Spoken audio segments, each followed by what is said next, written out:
রবীন্দ্রনাথ ঠাকুরের সাহিত্যে নারী চরিত্ররা কেবল রক্ত মাংসের মানুষ নয়, বরং তারা সমসাময়িক সমাজের শৃঙ্খল ভাঙার একটি বলিষ্ঠ কণ্ঠস্বর। তার ছোট গল্প, উপন্যাস এবং নাটকে নারীরা কখনো প্রতিবাদী, কখনো সংবেদনশীল, আবার কখনো প্রথাগত ঐতিহ্যের ঊর্ধ্বে উঠে শাশ্বত এক রূপ ধারণ করেছে। রবীন্দ্রনাথের নারী চরিত্রের কিছু বিশেষ দিক ও উল্লেখযোগ্য উদাহরণ নিচে আলোচনা করা হলো। ১. প্রতিবাদী ও স্বকীয় নারী। রবীন্দ্রনাথ সেই সময়ে নারী মনের গহীনে জমে থাকা বিদ্রোহকে ভাষা দিয়েছিলেন। তারা কেবল গৃহিণী নন, বরং নিজস্ব সত্তার সন্ধানে রত। মৃণাল, স্ত্রীর পত্র, বাংলা সাহিত্যের অন্যতম শ্রেষ্ঠ প্রতিবাদী নারী চরিত্র। 15 বছর সংসার করার পর সে বুঝতে পারে তার বুদ্ধিকে সমাজ জ্যাঠামি মনে করে। সে চিঠির শেষে ঘোষণা করে, আমি তোমাদের মেজবউ নই, আমি কেবল আমি।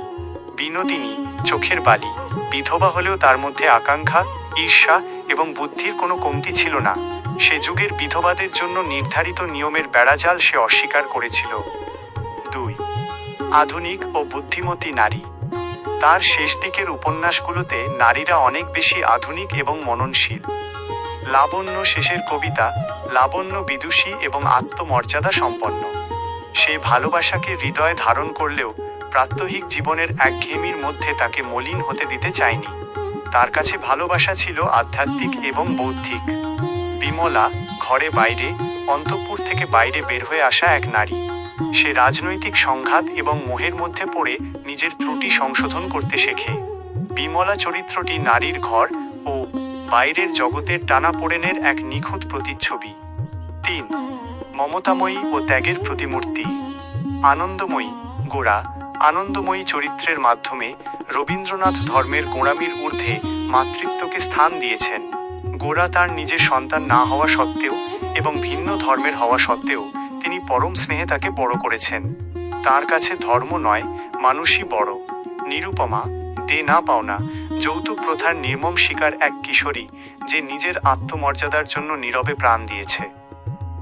রবীন্দ্রনাথের নারী চরিত্রের প্রধান বৈশিষ্ট্যসমূহ। বৈশিষ্ট্য: বিবরণ। ব্যক্তিত্ব: প্রথাগত সংস্কারের চেয়েও তারা নিজেদের ব্যক্তিত্বকে প্রাধান্য দিয়েছেন। শিক্ষা ও মেধা: চারুলতা বা লাবণ্যর মতো চরিত্ররা শিল্প ও সাহিত্যে পারদর্শী ছিলেন। মানসিক জটিলতা: তাদের প্রেম কেবল শরীরই নয়, বরং মনস্তাত্ত্বিক ও গভীর। সামাজিক সংঘাত: সমাজের নিষ্ঠুরতা এবং নারী বিদ্বেষের বিরুদ্ধে তাদের নীরব বা সরব সংগ্রাম। উপসংহার: রবীন্দ্রনাথ ঠাকুর তাঁর রচনায় নারীকে কেবল ঘরের শোভা হিসেবে দেখেননি। তাঁর সৃষ্ট চরিত্রগুলো, যেমন চারুলতা, নষ্টনীড় বা কুমুদিনী, যোগাযোগ, প্রতিটি দেখায় যে নারীরও একটি স্বাধীন জগৎ আছে, যা সমাজ বা পুরুষতন্ত্র সবসময় বুঝতে ব্যর্থ হয়েছে। তিনি নারীকে দেখেছেন একাধারে ধরিত্রীর মতো সহনশীল এবং মহাকাশের মতো অসীম মর্যাদাবান হিসাবে।